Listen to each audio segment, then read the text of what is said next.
حنفی، مالکی، شافعی، حنبلی، سہروردی، نقشبندی، فلاں فلاں، تمام کا یہی دعویٰ ہے کہ ہم اللہ کے رسول صلی اللہ علیہ وسلم کو مانتے ہیں، لیکن مسئلہ سب کا یہی ہے، صحیح طور پر کوئی نہیں مانتا بجز چند کے بیکار کے قصے، ادھر ادھر کے کیا ہے کہانیاں، ان کے کیا ہے اپنے تجربات۔ ارے قرآن پڑھو اور سناؤ جی، بس کافی ہے جی۔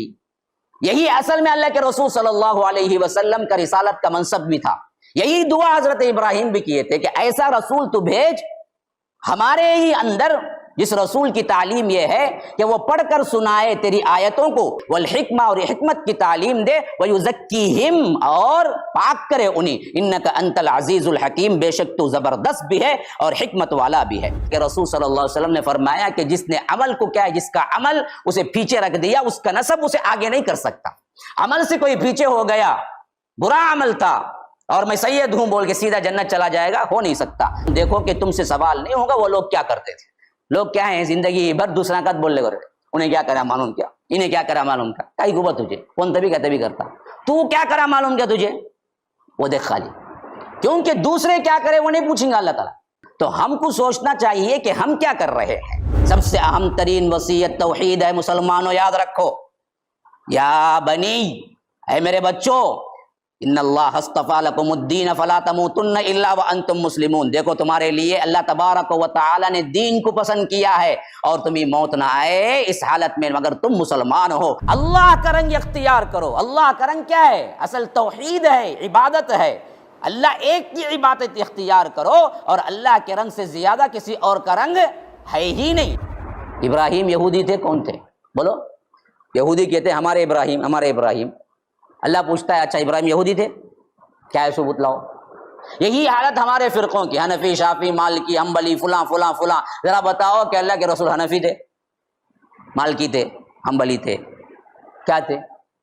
کوئی فرقہ وجود ہی میں نہیں آیا تھا، سب فرقے تو انہی کی طرف جاتے ہیں، تو پھر فرقہ بندیاں کہاں سے؟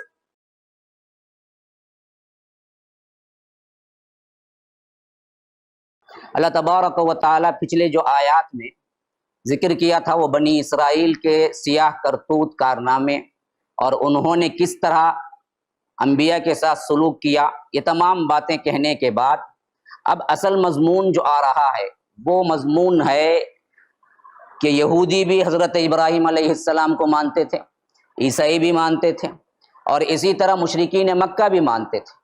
تو اب اصل بیس جس شخصیت پر تھا وہ حضرت ابراہیم علیہ السلام۔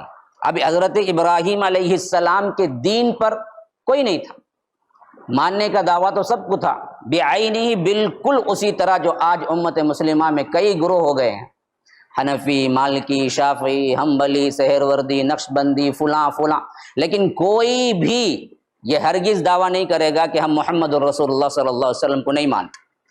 تمام کا یہی دعویٰ ہے کہ ہم اللہ کے رسول صلی اللہ علیہ وسلم کو مانتے ہیں، لیکن مسئلہ سب کا یہی ہے، صحیح طور پر کوئی نہیں مانتا بجز چند کے۔ یہی حالت ان کے بھی تھی، ان کے فرقے ہر ایک اپنا سب سے اہم ترین شخصیت حضرت ابراہیم، لیکن صحیح ماننے والا کوئی نہیں۔ تو اللہ تبارک و تعالیٰ نے اب سب سے پہلا پیغام جو دیا وہ یہی تھا کہ دیکھو جس شخصیت پر تمہارا پورا اتفاق ہے، خواہ وہ یہودیوں کا ہو، خواہ وہ نصرانیوں کا ہو، خواہ وہ کیا ہے مشرکین مکہ کا ہو، اس شخصیت کے بارے میں اصل کیا ہے یہ تم جان لو۔ اب پرکھ لو خود اپنے آپ کو کہ ان میں کون ہے جو صحیح پیروی کر رہا ہے، واقعتاً کون ابراہیم کا پیرو ہے، کون دراصل حضرت ابراہیم علیہ السلام کے عقیدے پر ہے۔ سامنے واضح آپ کی سیرت رکھ دیتا ہوں، اب تم خود دیکھ لو۔ تو یہاں سے بات شروع ہو رہی حضرت ابراہیم علیہ السلام سے کہ فرمایا کہ وَإِذِ ابْتَلَىٰ إِبْرَاهِيمَ رَبُّهُ بِكَلِمَاتٍ، یاد کرو وہ موقع بھی جب حضرت ابراہیم کے رب نے چند کلمات پر ان کو آزمایا۔ ابتلا، ابتلی کا مطلب امتحان دینا، آزمانا۔ تو فرمایا کہ کلمات، کلمات یہاں پر کیا ہے، لفظی صرف کیا ہے، الفاظ نہیں ہے، کلمات کا مطلب یہاں پر کئی طرح کے آزمائشیں، امتحانات جو عملی بھی ہوئے، جیسا کہ ان کو کیا ہے اپنے ملک کو چھوڑنا پڑا، لوگوں نے آگ میں ڈالا، پھر اس کے بعد اپنے باپ کو چھوڑنا پڑا، پھر وہاں سے کیا ہے ہجرت کر کے آئے فلسطین میں، پھر وہاں پر کیا ہے اپنے بیوی بچوں کو چھوڑنا پڑا، پھر اللہ تبارک و تعالیٰ نے مکہ ہجرت کرنے کا حکم دیا، وہاں پہنچے، وہاں پر پھر وہاں اپنی بیوی بچوں کو پھر چھوڑنا پڑا۔ یہ تمام آزمائشیں یہاں تک کہ حضرت اسماعیل کو ذبح کرنے کا حکم ہو گیا، اتنی بڑی سب ایک کلماتن کے اندر آ گیا کہ فرمایا کہ بکلماتن، بہت سے کیا ہیں آزمائشیں جو ہم نے ان کے لیے رکھی تھی، ان کے رب نے ان کو آزمایا، نتیجہ کیا نکلا جی؟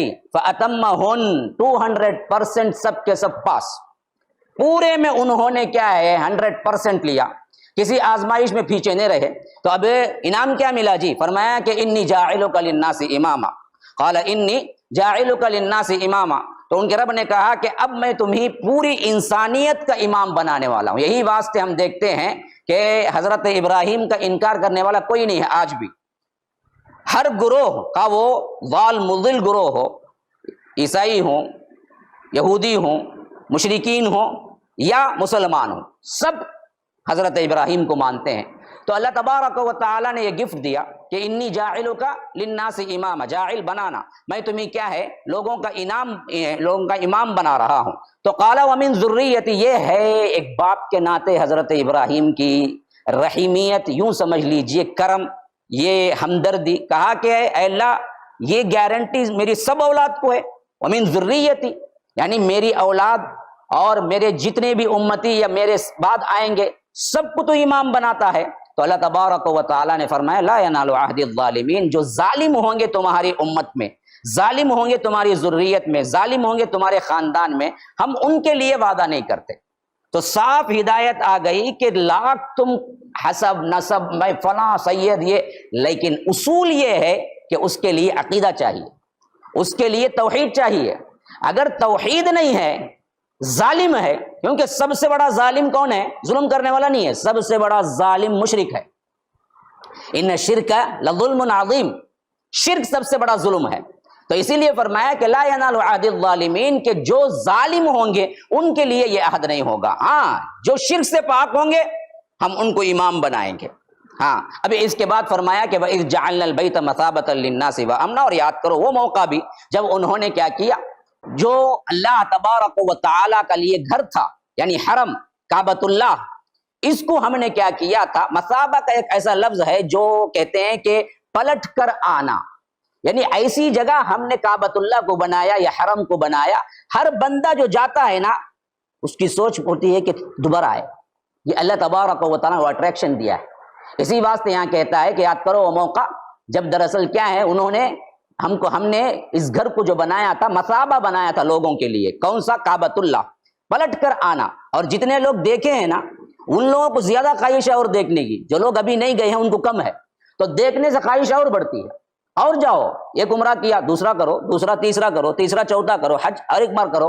تو مثابۃ للناس امنا، کہ ہم نے کیا ہے لوگوں کے لیے وہ جگہ دراصل کیا ہوا، ہمارے بیت کو اللہ تبارک و تعالیٰ نے گھر کو کیا کیا، ایک تو مساوہ بنایا اور ایک تو کیا ہے امن والا شہر بنایا۔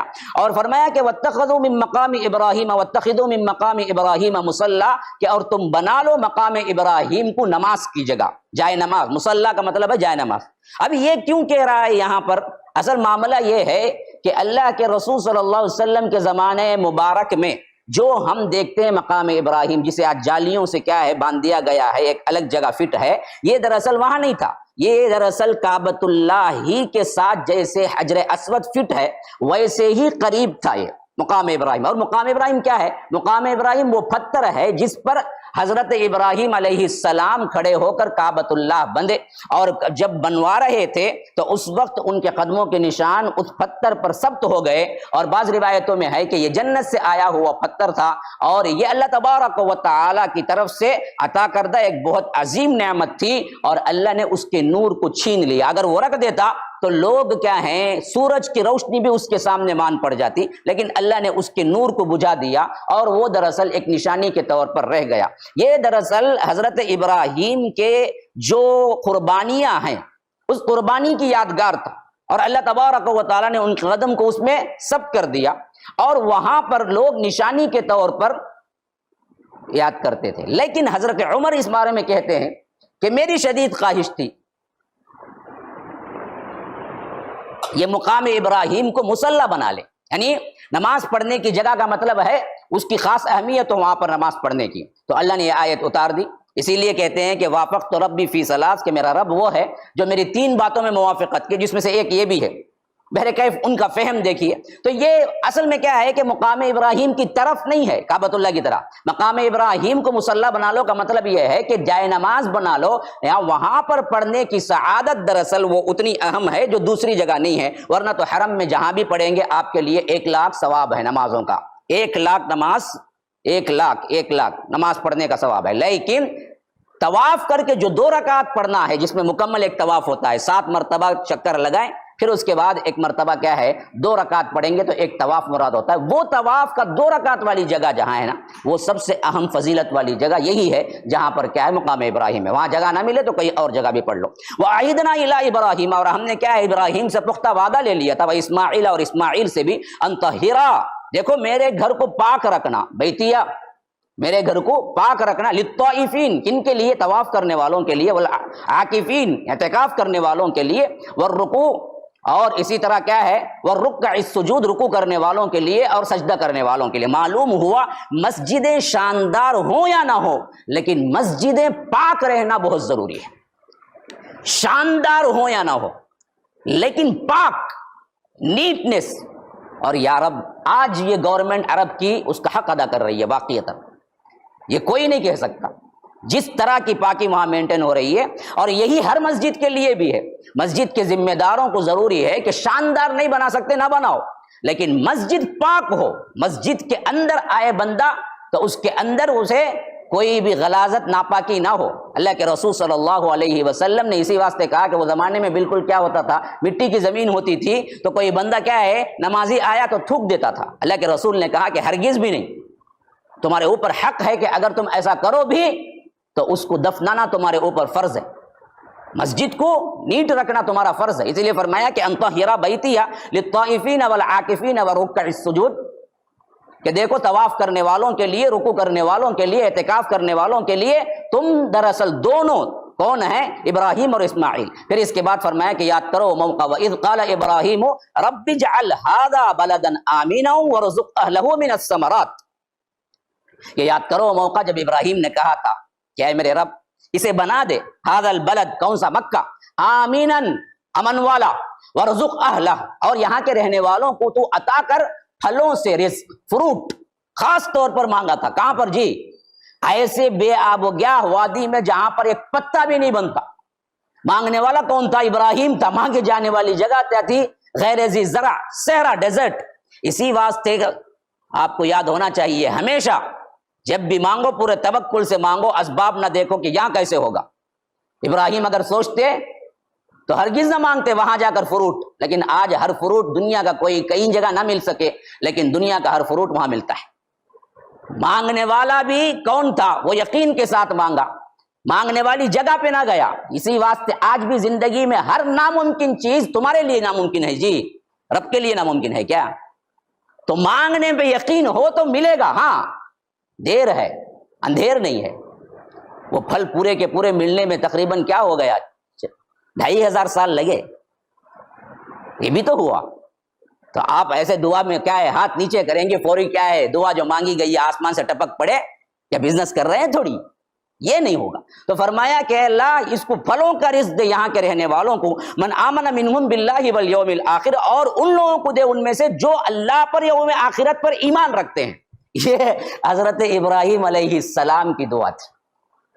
کچھ بھی کہو، انسان ہے نا، نبی ہے نا، رب تو نہیں ہے نا، تو اس واسطے انہوں نے شرط لگائی کہ یہ پھلوں کا رزق جو اللہ تعالیٰ تو دے گا نا، یہ ان کو دینا جو توحید والے ہیں، صرف من آمن باللہ والیوم الآخر، اللہ پر ایمان رکھتے ہوں اور یوم آخر۔ اللہ نے کہا کہ نہیں، میں رحمان ہوں، آپ بندے ہیں، آپ ایسا بول سکتے ہیں، میں رحمان ہوں، میں نہیں بول سکتا۔ کہا کہ قال ومن کفر فامتعه، جو کافر ہیں ان کو بھی ہم دیں گے، کیونکہ دنیا کا جو معاملہ ہے نا جی وہ ہم ہر ایک کو دیتے ہیں، اس کے لیے خاص شرط نہیں ہے ایمان والا۔ اگر ایسا ہوتا تو کسی کافر و مشرک و ملحد کو ایک گھٹ پانی نہیں ملتا۔ آج کیا ہے دنیا میں، کافر زیادہ عیش و آرام میں ہیں، اس واسطے کبھی کبھی کیا کرتے ہیں ہم مسلمان بڑے رنجیدہ ہو جاتے ہیں، انہیں دیکھو بھائی کافر، انہیں دیکھو بھائی کیسا ہے، اللہ کیا دیکھو ہے، دیکھو بھائی کیا بھی دیا نہیں، حقیر چیز دیا جس کی کوئی ویلیو ہی نہیں ہے وہ دیا، اور تم کو ایمان دیا جو بہت بڑی ویلیو ہے۔ ابراہیم کے باپ کو نہیں دیا جی یہ ایمان، نوح کے بیٹے کو نہیں دیا، محمد الرسول اللہ صلی اللہ علیہ وسلم کے چچا کو نہیں دیا، اتنا قیمتی ایمان تمہیں دیا۔ تو کبھی کسی دنیاوی نعمت پر حقیر نہ سمجھو اپنے آپ کو کہ اللہ نے ہمیں کیا نہیں دیا۔ اسی لیے فرمایا کہ فَأُمَتِّعُهُ قَلِيلًا، اس سے بھی وہ لوگ فائدہ اٹھائیں گے، تھوڑا سا فائدہ جو دنیا کا ہے وہ تو کافر بھی اٹھائیں گے۔ تو فرمایا کہ کافروں کے لیے بھی ہم دیں گے یہ دنیا، لیکن پھر کیا ہوگا؟ ثم اضطرہ الی عذاب النار، پھر ہم اسے جکڑ کے عذاب جہنم میں، عذاب نار میں اور آگ میں ہم اسے ٹھوسیں گے۔ وبئس المصیر، وہ کیا ہی برا ٹھکانہ ہے۔ وَإِذْ يَرْفَعُ إِبْرَاهِيمُ الْقَوَاعِدَ، اور یاد کرو وہ موقع بھی جب ابراہیم علیہ السلام اٹھا رہے تھے کعبے کی دیواریں۔ قواعد اصل میں بنیاد ہے، قاعدہ کی جمع، ہم بھی قاعدہ پڑھے کیا بھائی، یعنی بنیادی بات قاعدہ، اسے ہے قواعد۔ تو قواعد جو بنیاد ہے وہ اٹھا رہے تھے۔ یرفع ابراہیم القواعد، کون کون اٹھا رہے تھے؟ ادھر ابراہیم بھی اٹھا رہے تھے، اور ساتھ میں من البیت و اسماعیل، اللہ کے گھر کے جو دیواریں اٹھا رہے تھے ان کو بیٹا بھی شامل تھا۔ تو اسی واسطے شروع سے ہی یہ ہمیشہ ذہن میں رکھنا چاہیے کہ آپ جتنے نیک ہیں اپنی اولاد کو بھی بناتے، یہ نہیں کہ باپ تو نمازی تہجد گزار ہے، بیٹا ڈرگز شرابی کبابی پھر رہا ہے، اور انہوں داڑھی بڑی بڑی داڑھی رکھ کے کیا ہے آرام سے پھر رہے ہیں۔ ایمان والے کا یہ منشا نہیں ہے۔ تم جتنے نیک ہو اپنے بیٹوں کو بھی بنانا شروع کرو۔ حضرت ابراہیم ساتھ میں کیا کعبۃ اللہ کی دیواریں اٹھا، بچہ بھی ساتھ میں تھا اسماعیل بھی، اسے بھی سکھا رہے تھے، ہاں تم جاؤ پتھر ڈھونڈ ڈھونڈ کے لاؤ اور میں کھڑے ہو کے مسالہ لگا کے کیا ہے پلاسٹرنگ کرتا رہوں گا۔ دونوں مل کے اٹھا رہے تھے اور کہہ رہے تھے ربنا تقبل منا۔ اتنی اہم ترین عبادت کعبۃ اللہ جیسی تعمیر کو بھی یہ نہیں کہا کہ اللہ تو اسے قبول کرنا ہی ہے جی، فرمایا کہ اے اللہ یہ حقیر سی ہماری کوشش ہے، اللہ تو قبول کر لے۔ اسی واسطے کبھی ظلم نہیں ہونا چاہیے اپنی عبادت پر۔ ہاں میں کتنے روزے رکھا، ہاں میں کتنے دورے کیا قرآن کے، بعض لوگ بولتے تھکتے نہیں تھے، نہیں بولنا بول کو بھائی، لیکن میں اللہ کے فضل و کرم سے تہجد گزار ہوں، کئی کو بولتے پھر، ہاں اللہ کے فضل و کرم سے ہی نہ کئی کو بولے پھر، نہیں بولنا بول کو بھائی، لیکن میں اللہ کی قسم اب تک روزہ نہیں چھوڑا میں، کئی کو بولتے پھر، ہاں کیا ضرورت ہے بولنے کی؟ تو لوگ کسی نہ کسی طریقے سے شو آف کرتے اور سمجھتے کہ میں نے جو کر دیا نا عمل یہ 100% قبول ہے۔ اللہ کو کوئی ضرورت نہیں ہے، اور اللہ پر تم کوئی حد نہیں رکھ سکتے کہ میری عبادت قبول کرنا یہ میں 100% کیا، اللہ اٹھا کے پھینک دے تو کچھ نہیں پوچھ سکتے تمہاری تمام نمازیں اللہ کہے کہ تو نے ایک نماز ٹھیک نہیں پڑھی، لے جا اپنے منہ پہ مارتا ہوں تیرے ہی منہ پہ، کون بولے گا اللہ میں نے بالکل صحیح پڑھی تھی میری نماز قبول کر لے؟ تو یہ بات یاد رکھیے، ابراہیم جیسی شخصیت، کعبۃ اللہ جیسی تعمیر کی عبادت ہو رہی ہے مکے کے اندر، لیکن کہہ رہے ہیں کہ اے اللہ قبول تو ہی کرنا ہے، اگر تو قبول نہ کرے گا تو ہم کچھ نہیں کر سکتے۔ انک انت السمیع العلیم، بے شک تو سننے والا جاننے والا ہے۔ ربنا وجعلنا مسلمین، کہ اے ہمارے رب اور ہمیں بنا دے مسلم، یا رب کیا مسلم نہیں تھے؟ یہ سمجھنا ہے مسلمان کسے کہتے ہیں۔ فرما برداری کا انتہائی اہم مقام، اے اللہ زندگی بھر وہی جذبہ دے کہ تیرا حکم اور میں سر تسلیم خم کر دوں، یہ ہے مسلمان۔ یہ نہیں کہ خالی نام کا کیا ہے محمد رکھ لیا، شنمگم سے بدل کے کیا ہے منسامی تھا بدل کے کیا ہے محمد رکھ لیا مسلمان ہو گئے، نہیں، مسلم تو وہ ہے نا جی جو ہمیشہ اللہ تبارک و تعالی کی اطاعت پر رہے۔ تو یہی پوچھ رہے ہیں ابراہیم اور یہاں پر دونوں اسماعیل، اے اللہ پوری زندگی ہمیں مسلم بنا کے رکھ، ہاں مسلمین لک، تیرے لیے ہم مسلمان رہے، ومن ذریتنا امتا مسلمۃ لک، اور ہمارے اولاد میں سے ایک امت نکال جو تیری ہی مسلمان ہو، وہ بھی اپنی واسطے دعا، اپنی اولاد کے واسطے دعا، اور دعا میں مانگتے کیا ہیں؟ کچھ اور نہیں سوائے مسلمانیت کے، یاد رکھو بہت بڑی قیمتی چیز ہے۔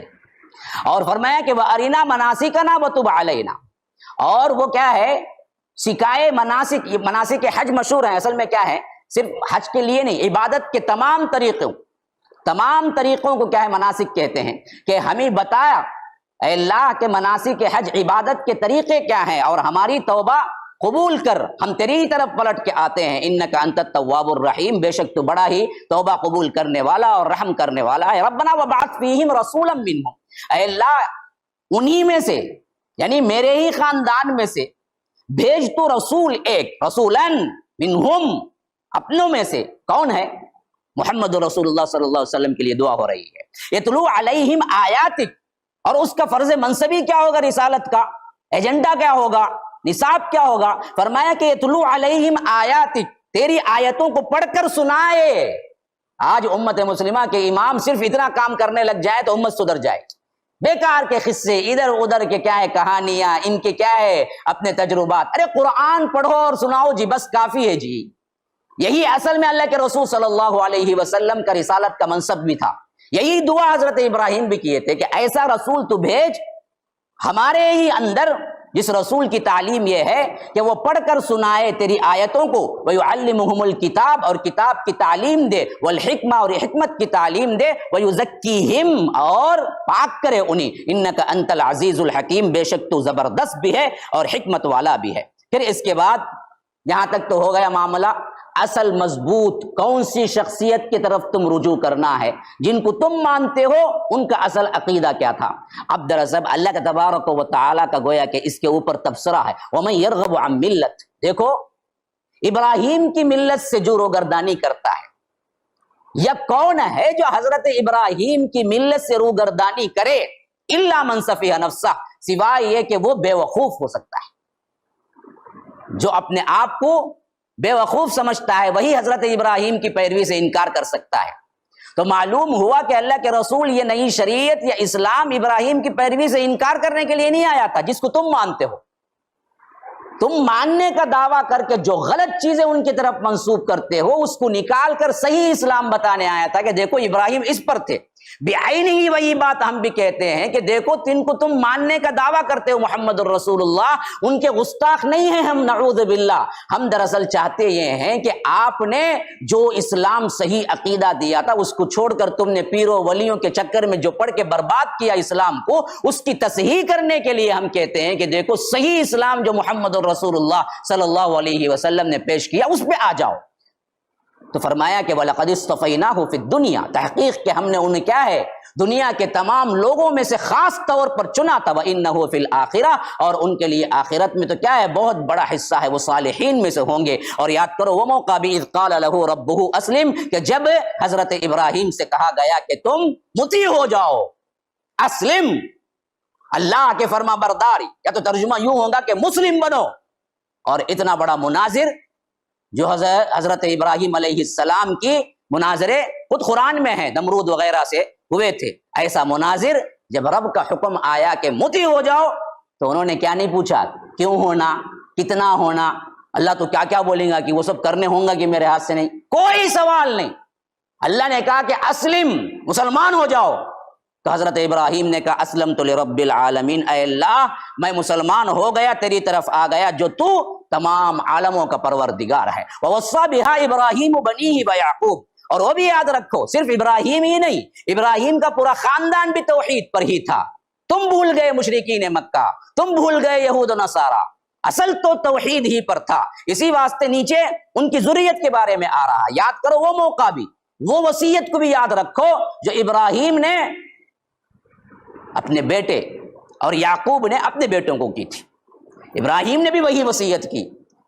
ابراہیم کے بیٹے ہیں اسحاق، اسحاق کے بیٹے ہیں یعقوب، یعقوب کا نام ہے اسرائیل، اسرائیل کے جتنے بیٹے ہوئے ان سب کو بنی اسرائیل کہتے ہیں۔ تو اور خطاب کس کا ہو رہا تھا؟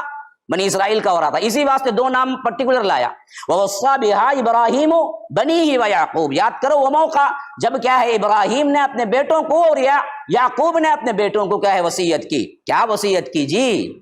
کیا وصیت کی؟ سب سے اہم ترین وصیت توحید ہے، مسلمانوں یاد رکھو۔ یا بنی، اے میرے بچوں، ان اللہ اصطفى لكم الدین فلا تموتن الا وانتم مسلمون، دیکھو تمہارے لیے اللہ تبارک و تعالی نے دین کو پسند کیا ہے اور تمہیں موت نہ آئے اس حالت میں مگر تم مسلمان ہو۔ ام کنتم شہداء اذ حضر یعقوب الموت، کیا تم وہاں پر موجود تھے جب یعقوب کی موت آئی؟ گویا کہ کیا ہے خبر دے رہا ہے اللہ تعالیٰ، حضرت یعقوب علیہ السلام کو موت آئی تو اس وقت تم تھے نہیں تھے، میں بتا رہا ہوں کہ کیا ہوا۔ اذ قال لبنیہ ما تعبدون من بعدی، موت کا آخری وقت تھا، یعنی یوں سمجھیے کہ حضرت یعقوب کو معلوم تھا کہ اب رب کی طرف ہم نکلنے والے ہیں اور دنیا کے آخری ایام چل رہے ہیں، تو اپنے بیٹوں کو جمع کیا تو بولا تو کیا بولے؟ فرمایا کہ قالوا نعبد اذ قال لبنیہ ما تعبدون من بعدی، بولے تو کیا بولے؟ میرے بچوں میرے بعد تم کس کی عبادت کرو گے یا رب؟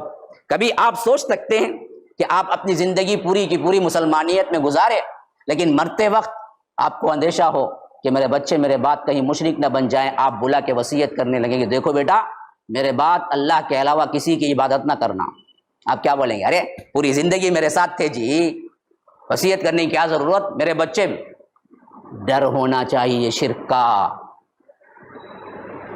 نبی ابن نبی ابن نبی، ابراہیم نبی، اسحاق نبی، یعقوب نبی، پھر ان کے بیٹے یوسف نبی، پھر بھی اتنے نبی ابن نبی ہونے کے باوجود ڈر رہے ہیں کہ کہیں میری اولاد شرک میں نہ ہو جائے۔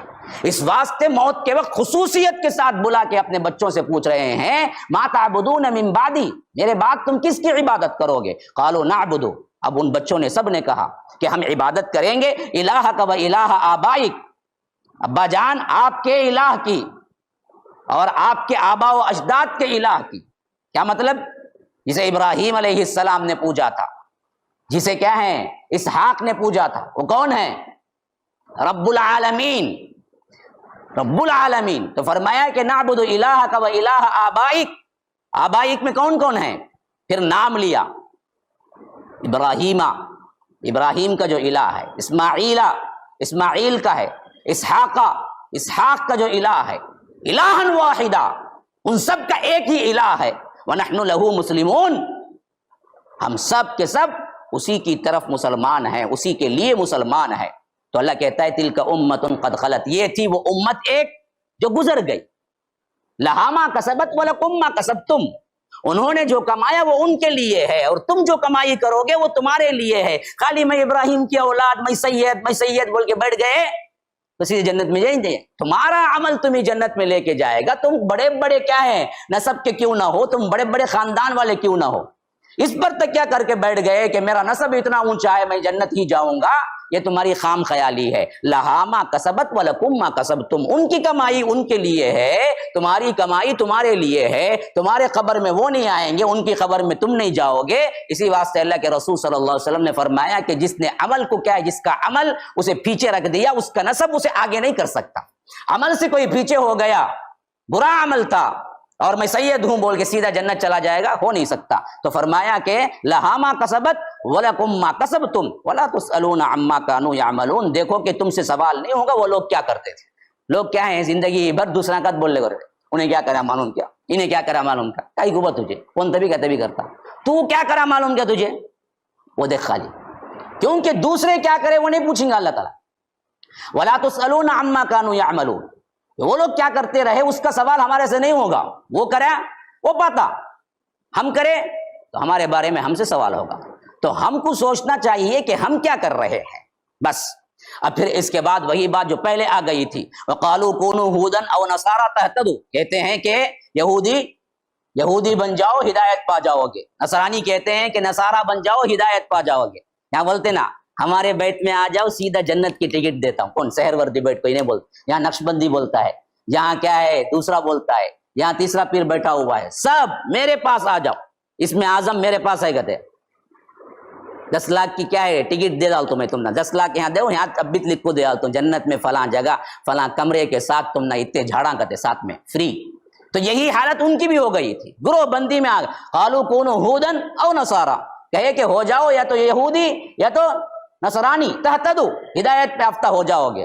اللہ کے رسول آپ کہہ دیجئے قل بل ملت ابراہیم حنیفہ، ہرگز نہیں ہے، اصل ہدایت تو وہ ہوگی کہ اللہ کے رسول صلی اللہ علیہ وسلم سے کہا گیا ہے کہ ابراہیم کی اصل ملت جو ہے توحید جو ہے اس پر تم قائم رہو، وہی ہدایت یافتہ ہے۔ بل ملت ابراہیم حنیفہ، ابراہیم جو کہ یکسو تھے توحید میں، ان کی ملت کی پیروی کرو۔ اور ان کی خاصیت سب سے اہم ترین کیا ہے معلوم؟ وما کان من المشرکین، وہ مشرکوں میں سے نہیں تھے، یہ اصل خاصیت ہے۔ مشرک نہ بنو کبھی۔ پھر ہمیں عقیدہ سکھایا گیا کہ مسلمانوں بولو تم اپنے قول سے، اپنے دل سے، قولو یا امر ہے، سب مل کے بولو اپنا عقیدہ. کیا عقیدہ ہے جی؟ آمنا باللہ وما انزل الینا وما انزل الی ابراہیم، ہم ایمان لاتے ہیں اللہ پر اور جو کچھ نازل کیا ہم پر اور جو کچھ نازل کیا ابراہیم پر، و اسماعیل پر اور اسحاق پر، و یعقوب اور یعقوب پر، والاسباط اور اولاد یعقوب پر، وما اوتی موسیٰ اور جو کچھ عطا ہوا موسیٰ پر، و عیسیٰ اور عیسیٰ پر، وما اوتی النبیون من ربہم اور جو کچھ عطا ہوا ان کے رب کی طرف سے نبیوں پر. تمام انبیاء پر ہم ایمان لاتے ہیں. یہ عقیدہ ہم کو سکھایا جا رہا ہے. لا نفرق بین احد منہم، ہم ان میں سے کسی کے درمیان تفریق نہیں کرتے. ونحن لہ مسلمون، ہم سب کے سب اے اللہ تیرے لیے فرما برداری اختیار کرتے ہیں. تو یہ عقیدہ کہ اب ہمیں بتایا جا رہا ہے فَإِنْ آمَنُوا، اگر اس طرح ایمان لائیں گے بِمِثْلِ مَا آمَنْتُمْ، جیسے صحابہ ایمان لائے ہیں، فَقَدْ اهْتَدَوْا، یہ ہدایت یافتہ ہے. اصل میں عیسائی یہودی آئے، کہا کہ حضرت عیسیٰ نعوذ باللہ ثم نعوذ باللہ ولد الحرام ہیں، ہم نہیں مانتے، زنا کی اولاد ہیں. تو حضرت موسیٰ تک مانے، عیسیٰ تک نہیں آئے. اور عیسائی آئے، انہوں نے کہا کہ ہم کیا ہیں، موسیٰ کو بھی مانتے ہیں، عیسیٰ کو بھی مانتے ہیں، لیکن محمد کو نہیں مانیں گے. ایک واحد امت ہم ہیں جو کہتے ہیں کہ نہ، ہم آدم کو بھی مانتے ہیں، نوح کو مانتے ہیں، ابراہیم کو مانتے ہیں، عیسیٰ کو مانتے ہیں، موسیٰ کو مانتے ہیں، محمد الرسول اللہ صلی اللہ علیہ وسلم کو ہی مانتے ہیں، تمام رسولوں کو مانتے ہیں، ہم کسی رسول میں تفریق نہیں کرتے. یہ اصل عقیدہ ہے. اس پر اگر کوئی ہے تو وہ اصحاب رسول اللہ، قرآن اترتے وقت تھا تو اللہ نے انہیں رول ماڈل بنا دیا. دیکھو تمہارا ایمان ان کی طرح ہوگا تو ہم قبول کریں گے. یہ ان کو دیکھو ماڈل. جیسا درزی کیا ہے، کوئی کوٹ سیتا ہے تو سب سے بہترین جو کوٹ وہ سیا ہے وہ کیا ہے، شوکیس میں رکھے گا اور کہے گا کہ دیکھو بھائی میں جو سیا ہوں نا، یہ دیکھو ایسا سیتا ہوں میں. تو رب نے بھی ایمان کا جو نمونہ رکھا وہ صحابہ کو رکھا. اگر تم کو ایمان ایسے لانا ہے جو میں قبول کروں تو وہ ایمان صحابہ والا ہونا. کہ فرمایا کہ فَإِنْ آمَنُوا بِمِثْلِ مَا آمَنْتُمْ، تمہارا ایمان ویسے ہی ہو جیسے تم لائے ہو. کون؟ آمنتم، صحابہ. تو فقد اہتدوا، تب ہم ہدایت یافتہ ہوگے. وَإِن تَوَلَّوْا، اگر تم پھر گئے، فَإِنَّمَا هُمْ فِي شِقَاقٍ، تو تم نے اختلاف اختیار کر لیا، اختلافات میں پڑ گئے. فَسَيَكْفِيكَهُمُ اللَّهُ، لیکن اے اللہ کے رسول صلی اللہ علیہ وسلم، ان کی طرف سے میں کافی ہوں تمہارے لیے. اللہ کافی ہے. یہ کیا کچھ کر لیں گے، یہ مکڑی کا جالا، ہاں، ان کے بڑے بڑے اسکیمیں پھوکوں سے زیادہ نہیں ہیں. یہ کیا بگاڑ لیں گے آپ کا، اللہ کافی ہے بس. یہ کیفیت مسلمان کی ہونا چاہیے. وہ السمیع العلیم، وہ سننے والا جاننے والا ہے. صبغت اللہ، اللہ کا رنگ اختیار کرو. جی اب کوئی سوچ سکتا ہے کہ اللہ کا رنگ کیا ہے بھائی. اللہ کہتا ہے صبغت اللہ، اللہ کا رنگ اختیار کرو. ومن احسن من اللہ صبغہ، اللہ تبارک و تعالی سے زیادہ بہترین رنگ کس کا ہو سکتا ہے. وَنَحْنُ لَهُ عَابِدُونَ، اور ہم تو اللہ تبارک و تعالی کے لیے ہی عبادت کرنے والے ہیں. کیا مطلب؟ اصل میں کیا ہوتا ہے نا جی، ہر کسی مذہب میں داخل ہونے کی کوئی ایک نشانی ہوتی ہے، جس سے کیا ہوتا ہے، انسان وہ مذہب میں داخل ہوتا ہے. لیکن اللہ نے ہمارے لیے کوئی نشانی نہیں رکھی. ہمارے مذہب میں، اسلام میں داخل ہونا صرف کلمہ پڑھنا ہے بس. لیکن یہودیوں اور نصرانیوں کے پاس خاص راس رنگ ہوتے تھے جس سے وہ لوگ کیا کرتے تھے، اپنے مذہب میں داخل کرتے تھے، وہ رنگ چھڑک کر. اور خاص کر عیسائیوں میں یہ معاملہ بہت بڑا ہوا تھا، جسے بپتسمہ کہتے ہیں. اگر کوئی عیسائی بننا ہے تو اس کو کیا کرتے تھے، ایک خاص رنگ ہوتا تھا، وہ خاص رنگ کے پانی میں اس کو بٹھاتے تھے، نہلاتے تھے، پھر اس کے بعد وہ رنگ چڑھا کر اس کو کہتے تھے کہ اب یہ پکا عیسائی بن گیا. تو اللہ تبارک و تعالی اشارہ کر رہا ہے، بدبختو ان رنگوں میں کیا رکھا ہوا ہے. اصل چیز تو کیا ہے نا، اللہ کا رنگ اختیار کرو. اللہ کا رنگ کیا ہے؟ اصل توحید ہے، عبادت ہے. اللہ ایک کی عبادت اختیار کرو، اور اللہ کے رنگ سے زیادہ کسی اور کا رنگ ہے ہی نہیں. وَمَنْ أَحْسَنُ مِنَ اللَّهِ صِبْغَةً وَنَحْنُ لَهُ عَابِدُونَ قُلْ أَتُحَاجُّونَنَا فِي اللَّهِ وَهُوَ رَبُّنَا وَرَبُّكُمْ. اے اللہ کے رسول صلی اللہ علیہ وسلم، آپ کہہ دیجئے اللہ کے بارے میں اگر وہ جھگڑتے ہیں آپ سے، صاف آپ کہہ دیجئے تمہارا اور میرا رب، یا تمہارا اور ہمارا رب اللہ ہے. مسئلہ ختم، جھگڑنے کی کوئی بات. لنا اعمالنا ولکم اعمالکم ولنا اعمالنا ولکم اعمالکم. دیکھو ہمارے اعمال ہمارے لیے، تمہارے اعمال تمہارے لیے. معاملہ ہم نے پہنچا دیا، اب تمہاری اپنی مرضی. جو تم عمل کرو گے اس کے بارے میں اللہ پوچھے گا. جو عمل تم کرو گے اللہ اس کے بارے میں تم سے پوچھے گا، ہم جو کریں گے اللہ تبارک و تعالی ہم سے پوچھے گا۔ وَنَحْنُ لَهُ مُخْلِصُونَ، ہم اللہ ہی کی طرف کیا ہے اخلاص اختیار کیے ہوئے ہیں، ہم اللہ ہی کی طرف اللہ ہی کے لیے عبادت کرنے والے ہیں۔ ام تقولون ان ابراہیم و اسماعیل و اسحاق و یعقوب والاسباط کانوا ھودا او نصارا۔ اچھا ذرا ان سے پوچھو، یہ بڑی اہم ترین بات ہے اور بڑے مزے کی بات ہے، وہ کیا ہے ذرا غور سے دیکھو۔ ام تقولون ان ابراہیم، یہ لوگ جو کہتے ہیں نا ہم ابراہیم کی پیروی کرتے ہیں، ہم ابراہیم کی پیروی کرتے ہیں، ہم ابراہیم کی پیروی کرتے ہیں، لیکن اللہ کے رسول کو نہیں مانتے، تو اللہ کے رسول صلی اللہ علیہ وسلم سے کہا گیا یہ لوگ جو کہتے ہیں نا ان سے پوچھو ذرا، ان ابراہیم و اسماعیل و اسحاق و یعقوب والاسباط، ابراہیم، اسماعیل، اسحاق، یعقوب اور اولاد یعقوب کانوا ھودن او نصارا، کیا یہ یہودی تھے یا نصرانی تھے؟ بولو ان میں سے کون تھا؟ کوئی بھی نہیں، سب بعد میں بڑے گروہ۔ ابراہیم یہودی تھے، کون تھے؟ بولو، یہودی کہتے ہیں ہمارے ابراہیم، ہمارے ابراہیم۔ اللہ پوچھتا ہے اچھا ابراہیم یہودی تھے؟ کیا ہے ثبوت لاؤ۔ یہی حالت ہمارے فرقوں کی، حنفی، شافعی، مالکی، حنبلی، فلاں فلاں فلاں۔ ذرا بتاؤ کہ اللہ کے رسول حنفی تھے، مالکی تھے، حنبلی تھے، کیا تھے؟ کوئی فرقہ وجود ہی میں نہیں آیا تھا، سب فرقے تو انہی کی طرف جاتے ہیں، تو پھر فرقہ بندیاں کہاں سے؟ تو یہی حال تو ہے کہ کیا تم کہتے ہو کہ ابراہیم، اسماعیل، اسحاق، یعقوب اور اولاد یعقوب یہودی اور نصرانی تھے؟ ہاں، قل انتم اعلم ام اللہ، کیا تم زیادہ جانتے ہو یا اللہ تبارک و تعالی زیادہ جانتا ہے؟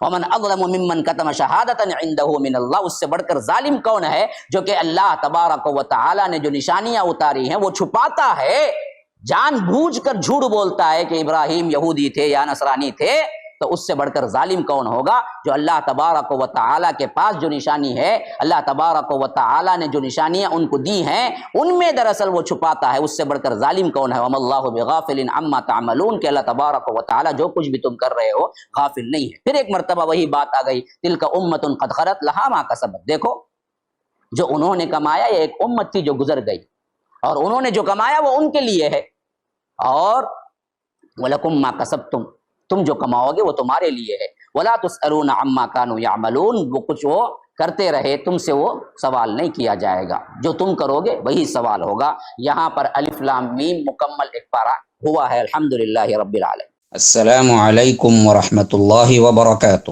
آپ سب کو اللہ تبارک و تعالی خوش خرم رکھے، اللہ تبارک و تعالی صحت و عافیت کے ساتھ تینوں دنیا کی ہر بھلائی عطا کرے۔ میں جاوید عثمان ربانی اس بات کی اطلاع دیتے ہوئے بڑی مسرت اور خوشی کا اظہار کر رہا ہوں کہ الحمدللہ ثم الحمدللہ آپ سب کے تعاون سے اللہ تبارک و تعالی کے رحمت اور اس کے کرم سے مسجد السلام کے جو تعمیری کام ہیں وہ اپنے آخری مراحل میں ہیں، اور آپ سب سے اس بات کی درخواست کی جا رہی ہے کہ اب آخری میں فلورنگ کا ٹائلز کا کام جاری و ساری ہے، جس کے لیے تقریباً 8.5 لاکھ روپئے کی ضرورت ہے، اور آپ کو ایک فلور کے لیے کتنا ہو رہا ہے اس ویڈیو میں بتایا جا رہا ہے، اور اکاؤنٹ نمبرات اور جی پے نمبر، فون پے نمبر آپ کو دیے جا رہے ہیں۔ ان تمام کے ذریعے آپ جلد از جلد، کیونکہ فوری ارجنٹ ضرورت ہے، تو جلد از جلد اس کو پورا کریں۔ جتنا مدد ہو سکتی ہے آپ اپنے طرف سے، اپنے دوست احباب کی طرف سے، اپنے اہل و عیال کی طرف سے، اپنے مرحومین کی طرف سے آپ ادا کر سکتے ہیں، اس بات کو پھیلا سکتے ہیں۔ شکراً، فجزاکم اللہ احسن الجزاء، السلام علیکم ورحمۃ اللہ وبرکاتہ۔